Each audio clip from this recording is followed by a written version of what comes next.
Hi, this is Anna Imagination with the Healing Garden. Welcome to Shifting Perspectives, the LightWorker's edition. This is an episode I have been wanting to figure out for a very long time, and I finally clicked, and it all fell into place. The relief is just rolling off my shoulders. So there are certain things you're going to learn real fast about me as you start to follow my YouTube channel. And one of those is I really love MASH. I love MASH. The reason why I love my partner is because he is 100% Hawkeye Pierce. Oh my God. I have it's like somebody took my beautiful, ideal physical person and took their brain and they crammed Hawkeye Pierce right into him. And I'm just like, he's my happy place. I love fucking Hawkeye Pierce. I first saw MASH when I was in my 20s. The very first episode I watched was the finale, the series finale, the big 2-hour finale. If you are not a MASH fan, let me fucking enlighten you. There's the Super Bowl, and then there's MASH. There is the Friends episode, season finale, series finale, and then there's MASH.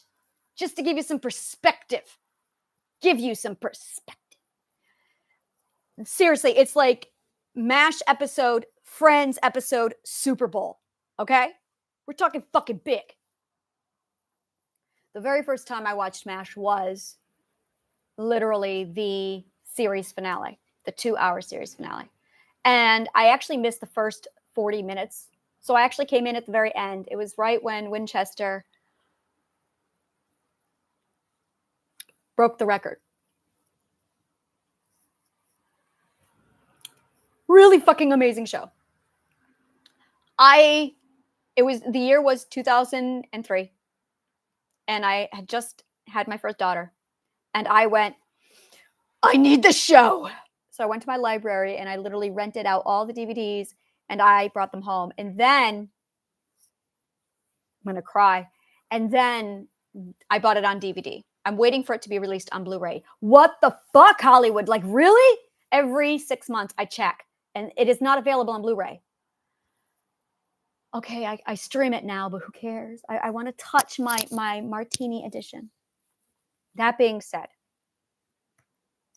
I watch MASH every year from January to February, March. This is my tradition. This is what I do. I watch MASH. And I have done this for 20 years. Every year, I watch all of MASH. There is one episode. It's at a point where you tell me the episode. I can tell you the episode. I can quote it for you like it's in my brain. There is one episode that really grates me the wrong way. The episode is called Fallen Idol. It pisses me the fuck off. And I finally, today, right now, finally have the words. When I started to do my podcasting, I was in the sixth perspective. I was caught in the chaos of the sixth perspective. And I was, like every sixth perspective, doing the whole holier than thou shit. There are two perspectives that are holier than thou, and that is your second perspective and your sixth. The second perspective is that I have a religion, so I know better. The sixth perspective is I know shit. I have spirituality. I am awakened, so I know better. And I was the same way. That's the sixth perspective. That's the weak. Every perspective has a strength and a weakness, and that is the weakness of the sixth. So I did the whole, I have to be responsible now, and I've got to be holier than thou now, and I have a responsibility to the people to set an example. That's fucking bullshit. That is sixth perspective thinking. So I was in the sixth perspective, and I did that, and I attracted a lot of sixth perspectives, and there was a lot of idol worship. And then I crossed over to the seventh, and I literally did a massive, everybody should shut the fuck up, which is the seventh perspective. And that's when you know you cross over. The sixth perspective is very self-sacrificial. See, this is where I think Christ was sixth perspective, but I think he was also eighth, because and I think he grew. I know he grew. Where I'm looking at him and going, okay, you're sixth perspective, and then you jumped up to seventh. You're definitely eighth at this point because of the stuff you say later when you resurrect. It's a metaphor. He didn't die. He went to the seventh perspective. Oh, that's the resurrection. You're born again because that's the seventh perspective. It's hell. It's hell. And he never actually died. It's a metaphor. Oh, that makes so much more sense. Oh, that's so logical. That's the death, because you have to die to cross over to the seventh. Oh my God, this makes so much more sense. Ah, seconds taking everything literal. He metaphorically died. And that's what you're doing at the sixth perspective. You are metaphorically dying because you have to destroy everything prior and walk into it naked and be reborn again in the seventh perspective. And then, I noticed this. I was like, wow, the shit Jesus is saying here is really different than what he was saying over there. It's because he got to the eighth perspective. And the shit he says in the eighth perspective is really the shit that we all eat up. It's after Christ resurrects that we quote a lot of his stuff, that we idolize a lot of his stuff. But it's the stuff prior to the crucifixion that we actually just, oh, that's nice. That's sixth perspective. That's the self-sacrificial shit. That's exactly the sixth perspective. It's the holier than thou sixth perspective shit. They say you're God. You say I'm God, not me. And I went through that stage. I was there. I got to that sixth perspective and I went, oh my God, I'm becoming God. We are God. There's more to that. Just wait. It gets better. I understand it now. God, I understand it. I absolutely understand it. And I had a lot of people who followed me. And then when the seventh perspective happened and I did the whole, everyone just shut the fuck up, people started to judge me. You're condescending. No, I'm not condescending. I'm not going to be your fucking idol. And I refused. That was the difference between sixth and seventh. At seventh, you stand up and you say, fuck you. I'm not going to be your idol anymore. Now, we're going to talk about MASH. In the episode, this is the one where Radar is having emotional mental troubles. And Pierce explains to Radar, you need to go take a holiday. Go to Weejumbu. And Radar gets in a Jeep. And in the meantime, back at camp, Pierce is working and, they're going through triage and a patient comes in and it's Radar. And Pierce is I can't talk about MASH without crying. Be prepared. Pierce is so devastated with guilt that he can't do it. His guilt takes him over. He's a doctor and he's going, oh my God, I did this. I caused him harm. He absolutely internalized. Oh my God, I love psychoanalyzing fiction. Oh my God. The writing is good when you can psychoanalyze the fiction correctly. The writing is good when the characters can stand up to a psychologist psychoanalyzing this shit. And when Pierce sees it, he internalizes the war and immediately blames himself. If I hadn't sent him to Weejumbu on this trip, then Radar wouldn't have gotten hurt. Therefore, I hurt Radar. It's false premise. So he doesn't finish the operation. He walks out and Winchester has to take over for Radar. The whole episode unfolds with everyone basically being disappointed with Pierce. And Radar, when he comes out of surgery, is yelling at Pierce like, people are relying on you. They look up to you. And Pierce gets pissed off and he yells at him. He says, to hell with your Iowan naivety, to hell with your idol worship, and to hell with you. Well, to hell with your teddy bear, and to hell with you. And then the rest of the episode plays on and everybody yells at him. Margaret yells at him. Charles yells at him. Honeycutt yells at him. Potter tries to yell at him. By the time it gets to Potter, Pierce is so Yeah, I screwed up. And he goes back to Radar and he apologizes. But Radar's now pissed off and Radar yells at him, you know what, fuck you. You know what? And there's battle. Now, this whole thing has never set well with me. And I finally can articulate it today. So here it is. Pierce was right. Pierce was right. Radar was wrong. I agree 100% with Pierce. To hell with your fucking idol worship. You do not get to tell me that I can't be human. That's what that's about. Radar was telling Pierce, how dare you be human? You have to be my God. And Pierce said, to hell with you. You don't get to take my humanity away from me. And the same thing happened to me when I was in the sixth perspective and I was spouting out all of my philosophies, and I had other sixth perspectives who were idolizing me and then holding me to their standard of God. How fucking dare you? I am no one's God, and I never said I would be. Your words, not mine. I am a human, and I have the right to my humanity. I have the right to my guilt. I have the right to my mistakes, and I have the fucking right to judge people, to be biased, to have my own goddamn behavioral disorders. We all do. Just because I know something, just because I have a different perspective, doesn't mean I'm the God to you.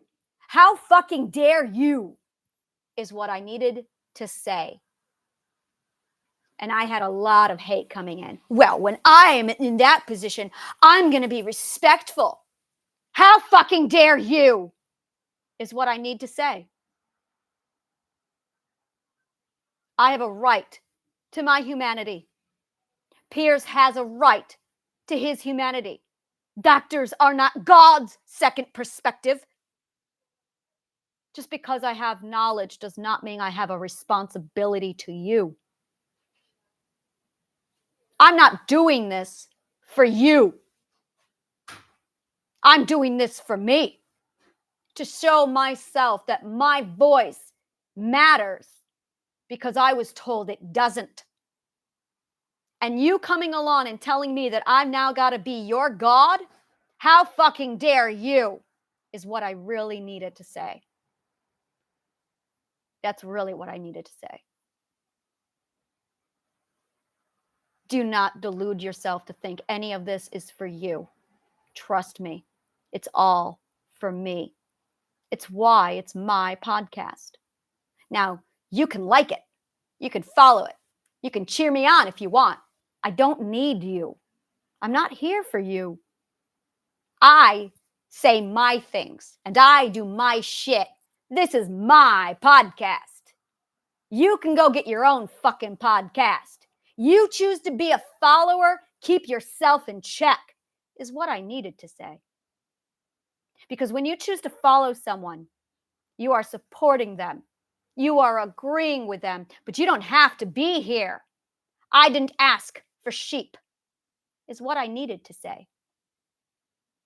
That's what Pierce was trying to say. He became a doctor because he needed to define himself, and he became a doctor for himself. It is a celebration of his identity. He's not doing it for you. We don't do a goddamn thing for anybody. That's where society fucks us up.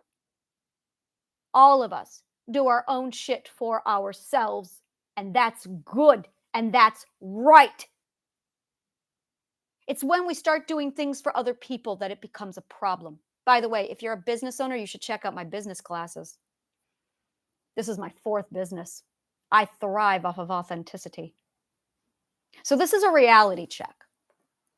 That I'm not your God. That just because I'm at the eighth perspective does not mean I'm at God status. That's second stage perspective garbage. I'm going to judge. I'm going to make mistakes. I'm going to be human because I am. I just see things differently. There's no hierarchy when you get to the seventh perspective. It becomes a symbiosis. You're the one making it into a hierarchy. Keep your fucking perspective off of me. I live in a symbiosis. This space is a symbiosis. I have weaknesses that are your strengths, and I fucking need you in that sense. You might need my perspective because I have the perspective that is your weakness. Great. We have this fantastic relationship together. Keep it in check. I'm not your God. This isn't a hierarchy. It's a symbiosis. Keep your fucking box perspective thinking out of my free space, is what I needed to say. That's really what I needed to say. And I'm learning how to say it. That's what these podcast channels are. Every now and then we need a perspective check. A perspective check is a reality check. Reality check is fourth perspective talk for perspective check. An alignment is a perspective check. We're going to talk a lot about perspective checks. The problem is you can't really do a perspective check until and unless you understand perspective psychology. We're going to come up with a less scary word, perspective thinking. Perspective thinking. Because when you start embracing perspective thinking, you start to see the way the world really is, that there are 8 different perspectives here, and we all speak differently, and no perspective has the right to engage and interfere with another perspective. We just don't. So my official perspective conclusion on this MASH episode, Fallen Idol, finally, after 20 years of binging MASH, is that Hawkeye was right. Radar had no fucking business putting his own second stage perspective ideologies onto Pierce and taking Pierce's own humanity away from him. And it pisses me off when Pierce is guilted into apologizing. Pierce was right. Radar needed to shut the fuck up and keep his own goddamn second stage perspective off of Pierce.